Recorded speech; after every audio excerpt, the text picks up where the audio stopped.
एकादशी की व्रत कथा। एक बार की बात है, महाराज युधिष्ठिर ने भगवान श्री कृष्ण से पूछा, हे भगवान, आपने सफला एकादशी का महात्म बताकर बड़ी कृपा की। अब कृपा करके ये बताइए कि पौष शुक्ल एकादशी का क्या नाम है और उसकी विधि क्या है, उसमें कौन से देवता का पूजन किया जाता है। भक्त वत्सल भगवान श्री कृष्ण बोले, हे राजन, इस एकादशी का नाम पुत्रदा एकादशी है। इसमें भी नारायण भगवान की पूजा की जाती है। इस चर और अचर संसार में पुत्रदा एकादशी के व्रत के समान दूसरा कोई व्रत नहीं है। इसके पुण्य से मनुष्य तपस्वी, विद्वान और लक्ष्मीवान होता है। इसकी कथा मैं तुम्हें कहता हूँ, ध्यान पूर्वक सुनो। भद्रावती नाम की एक नगरी में सुकेतुमान नाम का एक राजा राज करता था। उसका कोई पुत्र नहीं था। उसकी पत्नी का नाम शैव्या था। वो निपुत्री होने के कारण सदैव चिंतित रहा करता।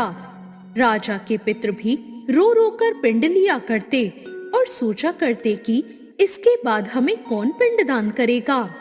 राजा को भाई, बांधव, धन, हाथी, घोड़े, राज्य और मंत्री, इन सब में किसी से संतोष नहीं होता था। वो सदैव ही ये विचार करता कि मेरे मरने के बाद मुझे पिंडदान कौन करेगा। बिना पुत्र के पितरों और देवताओं का ऋण मैं कैसे चुका सकूंगा।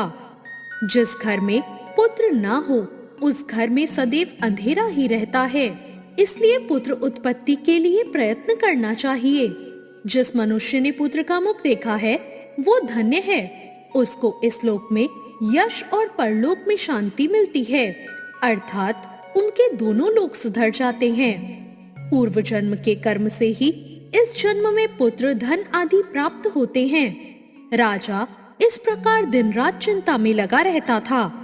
एक समय तो राजा ने अपने शरीर को त्याग देने का ही निश्चय कर लिया, परंतु आत्मघात को महान पाप समझकर उसने ऐसा नहीं किया।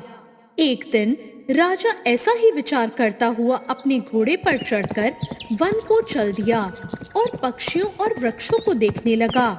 उसने देखा कि वन में मृग, व्याघ्र, सूअर, सिंह, बंदर, सर्प आदि सब भ्रमण कर रहे हैं। हाथी अपने बच्चों और हत्तियों के बीच झूम रहा है।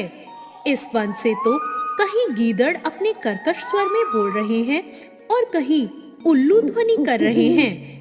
वन के दृश्यों को देखकर राजा सोच विचार करने में लग गया। इस प्रकार उसका आधा दिन बीत गया।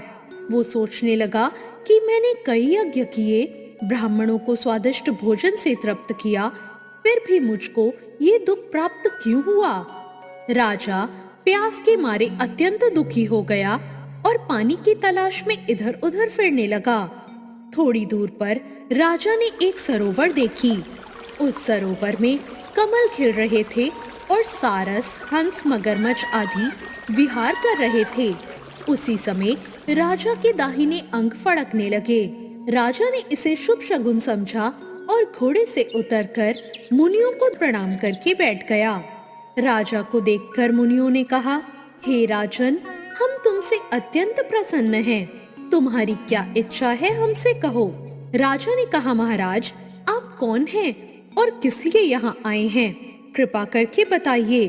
मुनियों ने ये भी कहा, हे राजन, आज संतान देने वाली पुत्रदा एकादशी है।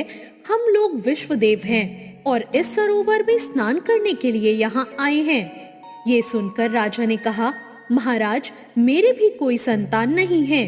यदि आप मुझ पर प्रसन्न हैं तो एक पुत्र होने का वरदान दीजिए। मुनि बोले, हे राजन, आज पुत्रदा एकादशी है। आप अवश्य ही इसका व्रत करें और भगवान की कृपा से आपके घर पुत्र अवश्य होगा। मुनि के वचन को सुनकर राजा ने उस दिन एकादशी का व्रत किया और द्वादशी को उसका पारण किया। इसके पश्चात वो मुनियों को प्रणाम करके अपने महल में वापस आ गया। कुछ समय बीतने के बाद रानी ने गर्भ धारण किया और 9 महीने के पश्चात उनके घर एक पुत्र हुआ। वो राजकुमार अत्यंत शूरवीर, यशस्वी हुआ। श्री कृष्ण ने कहा, हे राजन, पुत्र प्राप्ति के लिए पुत्रदा एकादशी का व्रत करना ही चाहिए। जो मनुष्य इस महात्म को पढ़ता या सुनता है उसे अंत में स्वर्ग की प्राप्ति होती है। तो ये थी पुत्रदा एकादशी की व्रत कथा। आपको ये कथा कैसी लगी कमेंट करके जरूर बताएं। साथ ही मेरे चैनल भक्ति ज्ञान को सब्सक्राइब करना ना भूलें। धन्यवाद।